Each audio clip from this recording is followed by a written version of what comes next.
तो अगला लाइन लिखिए conjugate of complex number, conjugate of complex number.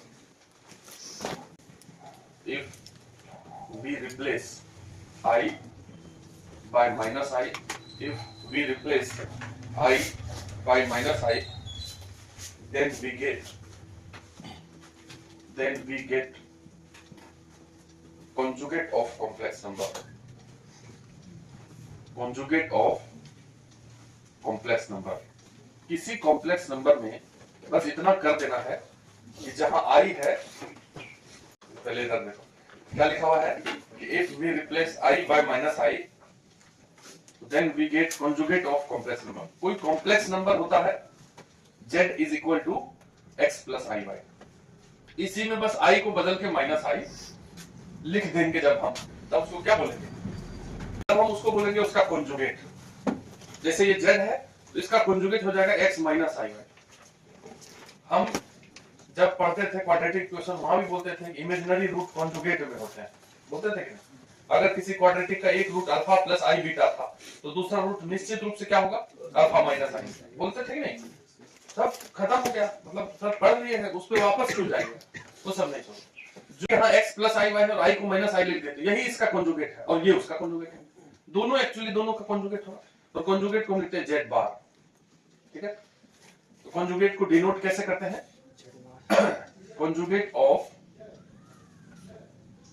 a complex number z is denoted by z bar। और ऐसा होता है, अगर ये z है तो ये उसका कॉन्जुगेट है और ये उसका, दोनों एक दूसरे का कॉन्जुगेट है। तो ये एक बार एक लाइन ये भी लिख दो। अगर किसी कॉम्प्लेक्स नंबर में कुछ नहीं करना है, i की जगह माइनस i लगा दिया जाए तो कॉन्जुगेट प्राप्त हो जाता है। Image of z about real axis, about real axis। z बार जो होता है वो z का ही फोटो होता है, मिरर इमेज होता है। किस एक्सिस के अबाउट, तो रियल एक्सिस के अबाउट। अब तुम देखो, अगर हम रियल एक्सिस और इमेजिनरी एक्सिस बना दिए, कॉम्प्लेक्स नंबर में रियल एक्सिस किसको बोलते हैं, एक्स एक्सिस, और ये हो गया इमेजिनरी एक्सिस। तो यदि z यहां है, कोई z है, x प्लस आई वाई है, मतलब x भी पॉजिटिव y भी पॉजिटिव, तो फर्स्ट क्वाड्रेंट में आ गया। ये y हो गया ऊंचाई और ये लेंथ x हो गया। तो इसका अगर तुम मिरर इमेज देखोगे, इसका फोटो यहाँ आएगा, आएगा कि नहीं आएगा? जितना ऊपर है उतना ही नीचे, ये फोटो है, उसका फोटो हुआ ये। तो ये z बार हुआ। अब देख भी लो, x तो पॉजिटिव ही रहा, इधर नीचे आ गया y, मतलब उतना ही, तो माइनस आई वाई हो जाएगा। तो जहां z है उसी का फोटो होता है z बार, रियल एक्सिस के ऊपर। अगर यहाँ z होगा तो वहां होगा z बार, यहाँ z होगा तो वहां होगा z बार। बात समझ रहे? तो तुमको क्या पता चल रहा है कि ओरिजिन से अगर इसका दूरी निकालेंगे, ओरिजिन से अगर इसका दूरी निकालेंगे तो अलग अलग तो आएगा नहीं, दिखे रहा फोटो में। ये दूरी उसको मॉड z बोलते हैं। किसी कॉम्प्लेक्स नंबर का 0 0 से जो दूरी होता है उसी को तो मॉड z बोलते हैं। और ये भी एक कॉम्प्लेक्स नंबर है, उसको z बार बोलेंगे। उसका भी मॉड निकालोगे तो ये लेंथ निकलेगा, दोनों लेंथ बराबर आएगा कि नहीं? आएगा ना, क्योंकि ये x है, ये ऊंचाई y है और ये माइनस y। इस ट्रायंगल में भी बात करेंगे तो x स्क्वायर प्लस y का स्क्वायर, ये हाइट तो y ही है ना, नीचे है इसलिए ना माइनस आ गया। अरे बात समझ रहे हो? तो क्या पता चला कि z का मॉड और z बार का मॉड तो बराबर ही होता है। और देखो, अगर ये z है, ठीक है, कोई तुमसे पूछे ये z है यहाँ पे, तो माइनस z कहाँ होगा? अगर हम इसमें माइनस लगा देंगे तो कहाँ होगा, बताओ क्वेश्चन। इस z में यदि माइनस लगा देंगे तो कहां जाएगा फोटो? सेकेंड क्वाड्रेंट में। देख क्यों? क्योंकि z में माइनस लगाते हैं, ये x भी नेगेटिव y भी नेगेटिव ना, तो सेकेंड क्वाड्रेंट में दोनों नेगेटिव कहां होगा? यहां आ जाएगा z, यहां। ये हो गया minus z, okay. Minus z is equal to minus x minus i y, दोनों नेगेटिव। और इस पे अगर कॉन्जुगेट लगाएंगे तो इसका फोटो बन जाएगा ऊपर, जितना नीचे है उतना ही ऊपर। यहाँ क्या हो जाएगा? माइनस z बार हो जाएगा कि नहीं? और ये, तो ये लेंथ और ये लेंथ भी बराबर, वो लेंथ चारों बराबर हो गया, क्योंकि माइनस x माइनस आई वाई मतलब क्या? इधर x और नीचे y, ये x ही है, ये y ही है। ये माइनस z बार मतलब क्या हो गया? इसी में माइनस i है तो प्लस i हो जाएगा, माइनस x प्लस i होगा कि नहीं होगा? थोड़ा सा सेंस लेके सोचना। तो ये चारों लेंथ 1 2 3 4 बराबर होगा कि नहीं? तो z का मॉड, z बार का मॉड माइनस z का मॉड चाहे माइनस z बार का मॉड, चारों क्या होता है? बराबर होता है root under x square plus y square के होता है। एक कॉम्प्लेक्स नंबर में x plus i y complex number है, z equal to x plus i, अगर दोनों को माइनस माइनस भी कर दें या एक को प्लस एक को माइनस, तो उससे क्या मतलब है? रूट अंडर में जब इसका स्क्वायर होगा माइनस एक्स का स्क्वायर भी एक्स स्क्वायर होगा, माइनस वाई का स्क्वायर भी वाई स्क्वायर होगा। तो इसलिए ये चारों मैथमेटिकली अगर बात करें, ज्योमेट्रिकली तो दिख रहा है फोटो में बराबर डिस्टेंस पे, मैथमेटिकली भी दिख रहा है। किसी का इसमें इधर माइनस हो जाए, इधर माइनस हो जाए, इधर प्लस, इधर, उससे क्या मतलब है? जब हम स्क्वायर करेंगे तो माइनस तो भी जाएगा, इसलिए भी ऐसा होता है। तो बने फोटो जल्दी equal to x plus i y है, तो z बार क्या होता है? x minus i. चलिए इसको जोड़ देते हैं, z प्लस z बार जोड़ोगे तो क्या होगा? ये दोनों तो 2x, यानी कि x इक्वल टू क्या निकल गया? z प्लस z बार बाय 2। ये देखो 2 ही लग रहा है तीनों, तुमको समझना है क्या लिखा हुआ है 2, ठीक है? तो x is real part of z। किसी कॉम्प्लेक्स नंबर का जो रियल हिस्सा होता है, बहुत वेरी वेरी इंपॉर्टेंट, ये फॉर्मूला लगाना कहां ये पता ही चलेगा। बच्चा सब त्रस्त रहता है टीचर सबसे, कुछ नहीं समझ रहा है, लेकिन उधर से एकदम बताना होता है कि बहुत दिक्कत में है। और real part of z is equal to होता है z प्लस उसका कॉन्जुगेट को आधा कर देंगे तो रियल पार्ट ऑफ z आएगा। अब यहां से हम करेंगे क्या आगे? कोई बोलेगा यदि तुमको if a complex number is purely imaginary, अगर क्वेश्चन आया, क्वेश्चन में बोलेगा कि एक कॉम्प्लेक्स नंबर है जो प्योरली इमेजिनरी है, तो इसका अर्थ हुआ real part of z is 0, तभी ना वो प्योरली इमेजिनरी है।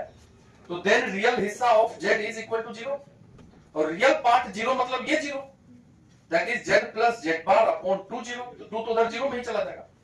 तो बस ये है असली कहानी कि जब भी, इसको ध्यान देना, जब भी ये लाइन लिखा हुआ आएगा कि कॉम्प्लेक्स नंबर प्योरली इमेजिनरी है, तो हम यहां फोकस होंगे कहां? z plus z bar is 0। बात समझ रहे?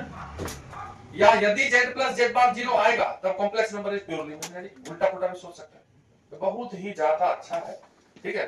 जब हम ज्योमेट्री से जोड़ते हैं किसी चीज को, सेम इसी प्रकार से यदि इसको माइनस करोगे, z माइनस z बार, इसको माइनस कर दो, इस दोनों को ऐसे करके माइनस करोगे तो x कट जाएगा, इधर होगा z minus z bar equal to ये प्लस हो जाएगा, तो 2i y। बोलो कोई दिक्कत? ठीक है, तो यहां से y बराबर क्या आ गया? z minus z bar upon 2i। यानी कि किसी कॉम्प्लेक्स नंबर का जो इमेजिनरी हिस्सा होता है वो होता है उसमें उसका कॉन्जुगेट माइनस करके 2i से डिवाइड करके। And if a complex number is purely real, अगर कोई complex number is purely real, purely real इसका अर्थ हुआ कि इमेजिनरी पार्ट 0 होगा, और imaginary part 0 in the sense ये 0, ऊपर वाला 0, z minus z bar is equal. तो दो बातें हैं, एक तो z प्लस z बार और एक z माइनस। अगर z माइनस z बार 0 होगा तब complex number is purely real, और अगर z प्लस z बार 0 होगा तो कॉम्प्लेक्स नंबर प्योरली इमेजिनरी। याद नहीं रहेगा, बता दे रहा हूं, जो बार बार उसको देखेगा लिखो जल्दी से।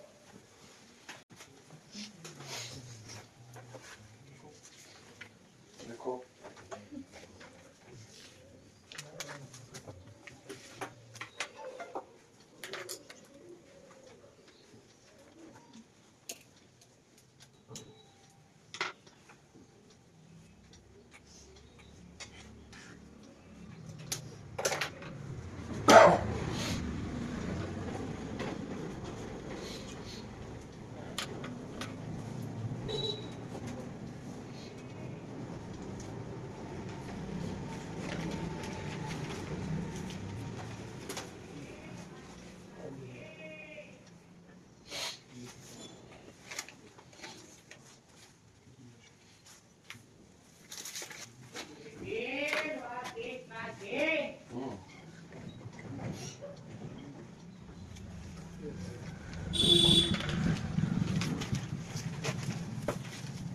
एक टॉपिक बच रहा है बस, परमुटेशन कॉम्बिनेशन।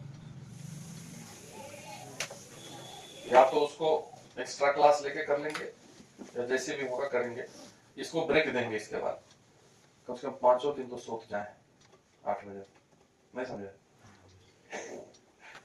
ये खत्म करते हैं पहले। ऐसा मत समझना को नहीं आता है, जबरदस्त आता है। कोई बच्चे होते हैं आपको जो सोच लेता है। पढ़ाया हुआ जो नोट्स है, जैसे अभी बच्चा सबका नोट्स रहता है ना, तो देखोगे तो लास्ट जैसे लास्ट क्लास में जो पढ़ाएंगे वो बेहतर रहता है। 12th में पता करना, 12th में लास्ट में 3D वेक्टर पढ़ाते हैं, क्लास में पढ़ लीजिए, जेई तक का खत्म।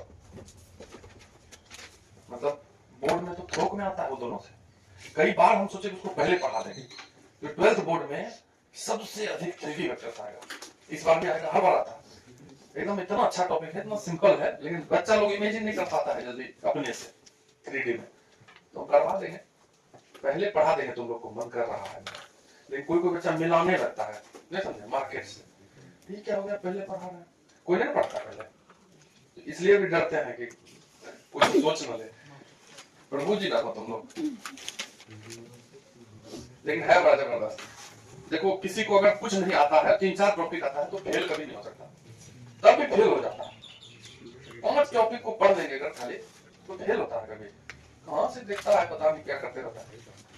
यदि 3 नंबर इसमें और देखो, जेड जेड बार, तो जेड मतलब एक्स प्लस आई वाई, और जेड बार मतलब एक्स माइनस, दोनों को इंटू कर दो, तो z z bar is equal to a plus b a minus b, x square minus b square, x square minus i square y square, i square की जगह क्या रखोगे, माइनस प्लस वाई स्क्वायर। तो z z bar का value क्या है, x square plus y square क्या होता है बताओ, मॉड जेड का स्क्वायर होता है, क्योंकि mod z is equal to क्या पढ़े हैं, root under x square plus, इसी को स्क्वायर करेंगे तो ये हो जाएगा।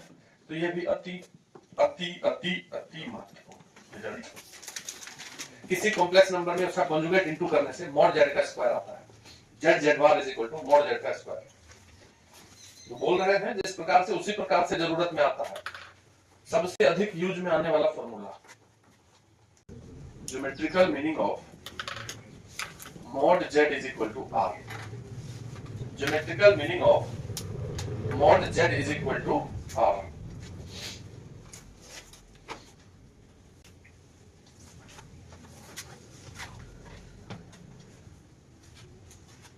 mod z तो समझते ही हो, क्या होता है mod z? अरे ज्योमेट्रिकल मतलब mod z का क्या होता है, z का ओरिजिन से दूरी। ये mod z का क्या मतलब हुआ, डिस्टेंस ऑफ z, कहां से, 0 0 से। ठीक, तो mod z equal to r है, इसका मतलब हमेशा z का 0 0 से दूरी r ही हो। बात समझ रहे, z क्या हो, z क्या हो कि 0 0 से, ये 0 0 है, उसका दूरी r ही हो। तो ये बात तो तुम पहले भी पढ़ चुके हैं, मतलब वो z सर्कल पे होता होगा। अगर हम एक सर्कल पहले ड्रॉ करते हैं r रेडियस का, तो तुम कहीं यहां भी चले आओ, यहां से दूरी r, यहां भी चले आओ, यहां से दूरी r, कहीं चल जाओ सर्कल में। बात समझ रहे हैं?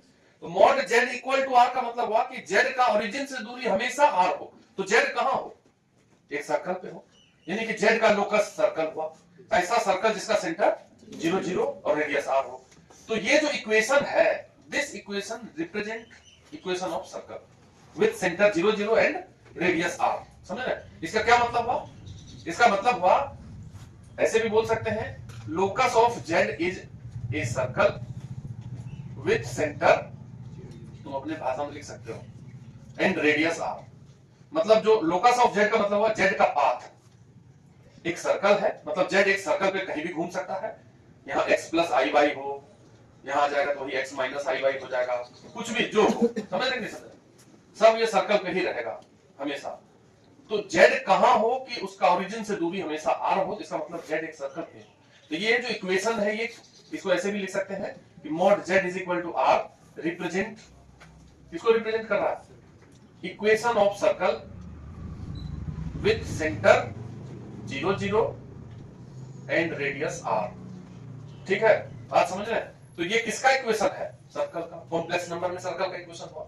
अगर इसी को तुम थोड़ा सा चेंज कर दो, लिखो पहले इसको बगल में लिख लेना हिंदी में, इसका क्या मतलब हुआ, इसका मतलब हुआ मींस z को कहां हम रखें कि ओरिजिन से दूरी हमेशा r नहीं हो, ये मतलब हुआ, इसलिए z को सर्कल पे रखना है, तब हम ये इंग्लिश में लिखा हुआ है।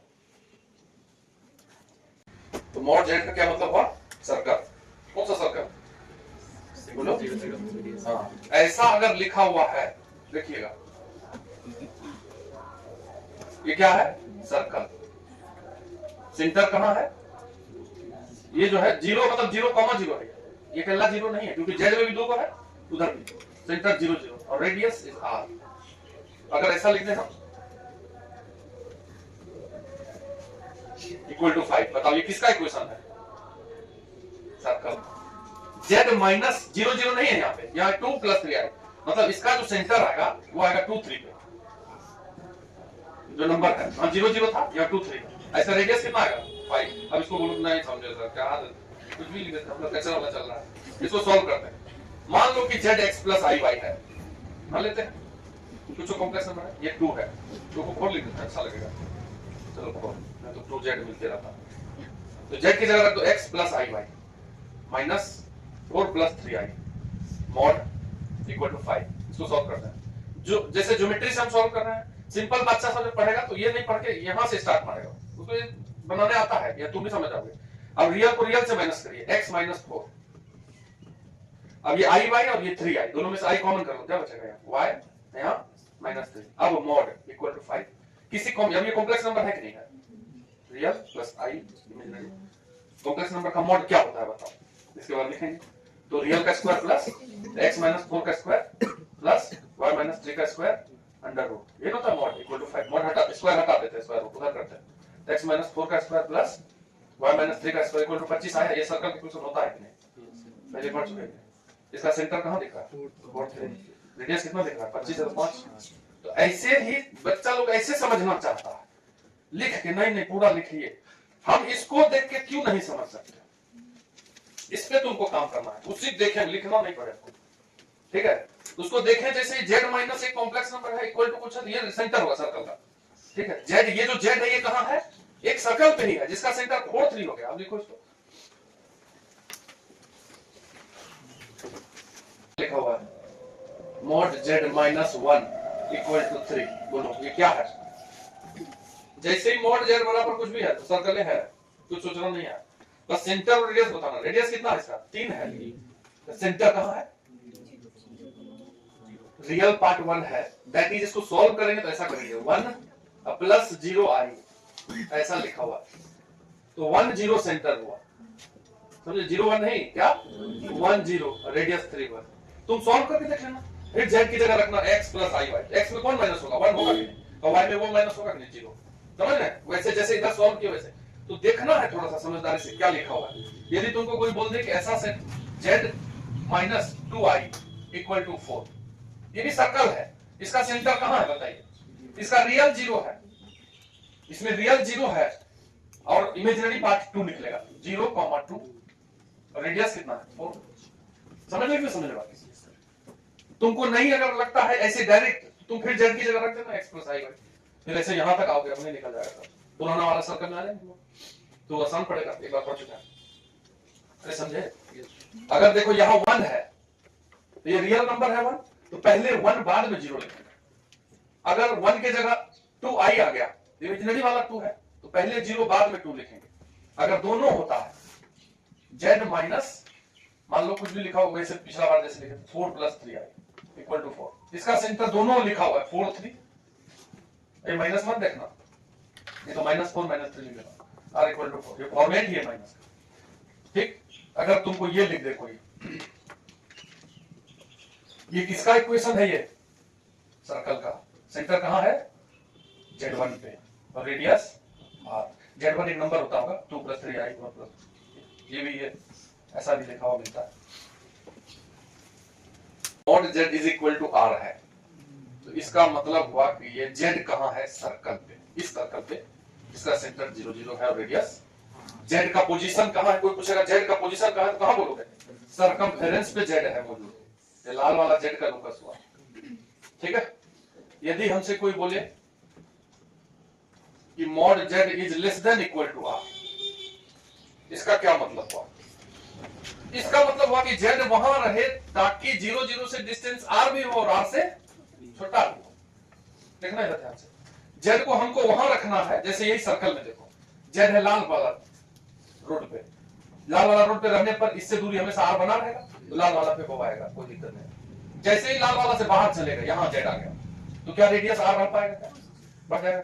लेकिन अगर वो z का अंदर दे दे, यहाँ तो आर से कम होगा कि नहीं होगा, समझ रहे बात। तो अगर लेस देन इक्वल टू है, इसका मतलब हुआ कि 0 0 से एक सर्कल जो बना है, सर्कल में लग रहा है, ठीक है, ये जो सर्कल बना है, सर्कल पे अगर घूमेगा तो वो z इक्वल टू आर होगा, अंदर कहीं भी आ जाएगा तो लेस देन आर होगा। तो z का पोजीशन सर्कमफेरेंस या उसके अंदर कहीं भी हो सकता है, जो डार्क के है z का वो पोजीशन है, समझ बात क्या बोल रहे, ऐसा आएगा लेस देन इक्वल टू, मतलब z इसमें इस क्षेत्र में कहीं भी जा सकता है, इस क्षेत्र में कहीं भी जाने पर इस z का 0 0 से दूरी r या r से कम ही रहेगा, जैसे ही बाहर गए खत्म। अब जैसे ये लिखा हुआ आ गया mod z greater than equal to r, इसका मतलब क्या हो गया कि सर्कल के बाहर कहीं भी z है, सर्कल पे भी है, सर्कल पे रहेगा तो z r होगा, और सर्कल के बाहर रहेगा तो r से बड़ा दूरी रहेगा, ये समझना, लिखिए तीनों। और अगर यहां केवल ग्रेटर देन होगा तब खाली बाहर, सर्कमफेरेंस पे नहीं, ये सब समझ में आना चाहिए।